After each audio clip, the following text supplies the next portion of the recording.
Hey guys, good morning, good afternoon, good evening, wherever you're tuning in from. For the next 10 minutes, I'll be your personal hitting coach. And today, we're going to talk about something I've talked to a lot of parents about over the weekend, was picking the right coach. We've talked about this for the last several months about picking the right trainer for your kid. But I want to bring up a topic that I think is really relevant.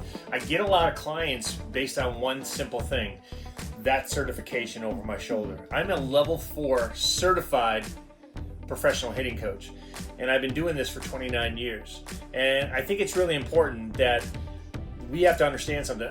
Years ago, when I had my organization called Predator USA, we used to certify coaches because the question I kept getting was, with the high cost of training, can't I train my own kid? Well, it's so funny because if you realize that all the coaches that's ever coached a Little League baseball team and then decide to run a team, there are so many thousands of coaches out there that think they can teach baseball to young players, and they're actually teaching wrong, outdated information. So why is it important to be certified?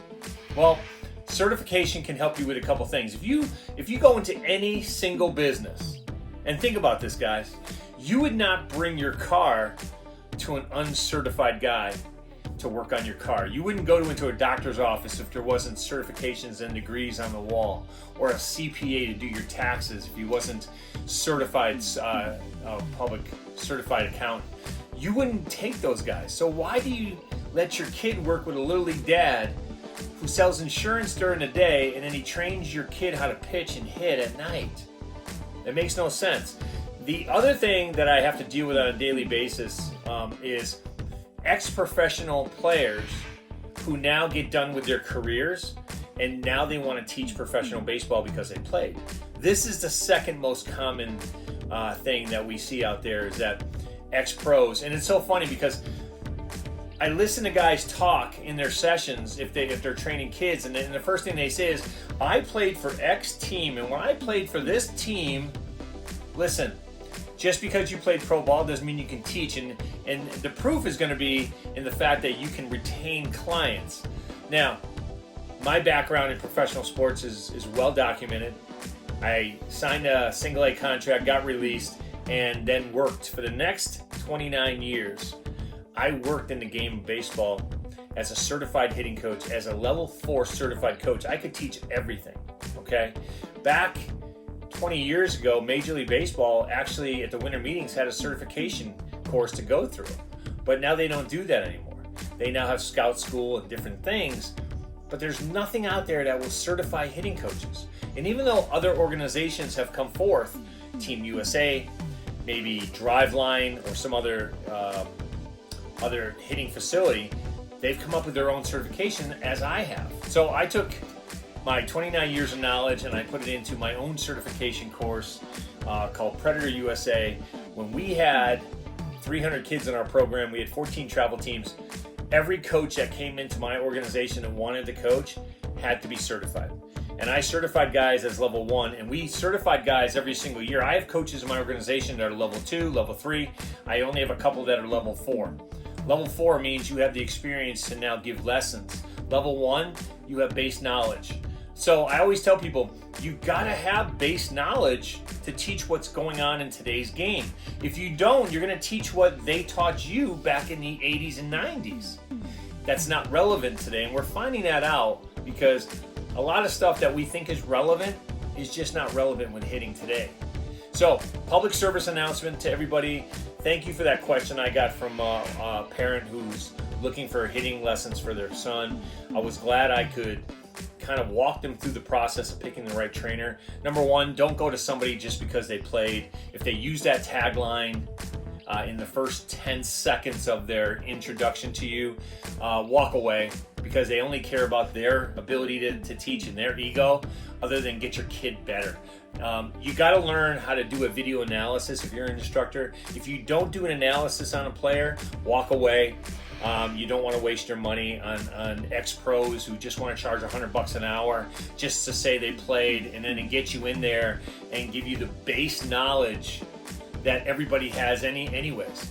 What worked for them may not work for your son, okay, or daughter. But go to a guy who has experience. Experience matters. I always tell people, yes, I have 29 years experience, but I have also trained over 11,000 players, okay? And I've received over $7.5 million in scholarship money so they can go on to college. Most of my guys will go pro in something else other than hitting, but the 1 or 2% that do make it to the big leagues, and I do have guys that have made a lot of money in the big leagues, and I have presently guys in the minor leagues. Those guys are good, and I got guys in college, and I got guys in high school. Listen, when you climb that ladder to success, it's all about levels. What are you playing high school baseball for? If it's to get an education in college, use baseball as a tool, right? If you're going on to college, maybe you're excelling in baseball in college. Now you have options. Do you go pro, or do you want to take your talents, learn more skills, and teach others and create a career out of that? There's a coaching career that can be had, and like I said, 29 years in the game, I've made a lot of friends in this game. I've made a decent living. I've raised a family, but more importantly, I've never stopped learning. And I think that's the key that everybody needs to understand. When you're picking the right trainer, you're never going to stop learning. Now, when you see my advertisement, which I don't do, I'm word of mouth, but it's more based on my experience, the fact that I'm certified. Yes, I've worked with certain players and you know their names, these major league guys, but here's the thing, that's not what you're going to hear from me. I'm not going to tell you that I was in the game. I will tell you that I worked for 8 different teams. I will tell you that I worked in MLB Europe. This is what experience does. But I will tell you this, right? Having my own certification helps me to identify and keeping up with the trends, which is the biggest thing I can tell people. If you're stuck in a mindset where you learned how to play the game in the 80s and 90s and you still want to teach that mindset and you don't care what the new stuff on the market is, then you're really not doing any students a service at all. So I would tell you to make sure you upgrade your knowledge, be analytical about things, make sure you know how to do a video analysis, which I'll teach you in my course. I do have a certification course that'll teach you level 1, but it will also teach you how to do an analysis. It'll also teach you what to look for to prevent injuries, the latest, greatest techniques and drills on the market today. And if you're interested in that, email me directly at billsandillo@gmail.com, and I'll make sure I give you the info about getting certified as a level 1 teaching professional. Again, if you go to a golf instructor, they have to be certified. So, I mean, everybody needs to be certified. Why not make baseball part of that too? So, again, guys, happy Monday. Have yourself a great training week, and keep those questions coming. Love them. Anything else I can answer for you guys, I surely will. Like, subscribe on my YouTube channel. Have yourself a great week. We'll talk to you again soon.